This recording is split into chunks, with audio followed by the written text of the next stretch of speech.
কিশোরগঞ্জের কটিয়াদী উপজেলার ৪ নং চাঁদপুর ইউনিয়ন পরিষদের সামনে প্রতিবারের মতোই হতদরিদ্র নাগরিকদের মাঝে টিসিবি পণ্য মাল বিতরণ করা হয়। ১৪ জানুয়ারি ২০২৫ মঙ্গলবার সকাল ৯টা থেকে ৪টা পর্যন্ত হতদরিদ্রদের মাঝে শহীদুল হক উজ্জ্বলের নেতৃত্বে টিসিবির পণ্য মাল বিতরণ করা হয়।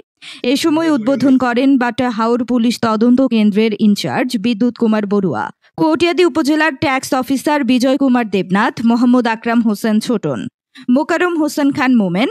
পরে ৪ নং চাঁদপুর ইউনিয়ন পরিষদের প্যানেল চেয়ারম্যান শহীদুল হক উজ্জ্বল ইউপি সদস্যগণের মাধ্যমে কার্ড বিতরণ করে দেন এবং 2 দিন টিসিবি কার্ডের মাল বিতরণ করা হবে। পরে ইউপি সদস্যগণ অসহায় হতদরিদ্রদের মাঝে একটি করে কার্ড বিতরণ করেন। 2 কেজি ডাল, 5 কেজি চালের মূল্য 270 টাকা।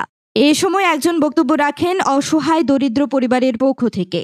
ধন্যবাদ জানাই কটিয়াদী উপজেলা নির্বাহী অফিসার মোহাম্মদ মাইদুল ইসলামকে ও প্যানেল চেয়ারম্যান শহীদুল হক উজ্জ্বলকে। তথ্য ও ভিডিও মোহাম্মদ ওয়াহিদ, কিশোরগঞ্জ।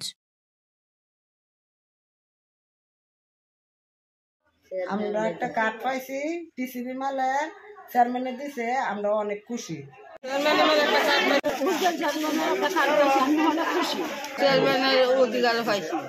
আমি ৪ নং চাঁদপুর ইউনিয়ন পরিষদের নির্ধারিত টিসিবি ডিলার। আমার নাম মোহাম্মদ মোকাররম হোসেন খান। আমার প্রতিষ্ঠানের নাম ধ্রুপদী ডিপার্টমেন্টাল স্টোর, মানে কালীবাজার। আজকে আমি টিসিবির মাল বিতরণ করতেছি। কাউকে 2টার বেশি মাল দেওয়া হয় না। একটা প্যাকেজে 2 কেজি ডাল, 5 কেজি চাল অন্তর্ভুক্ত আছে। দাম হলো 270 টাকা প্যাকেজ।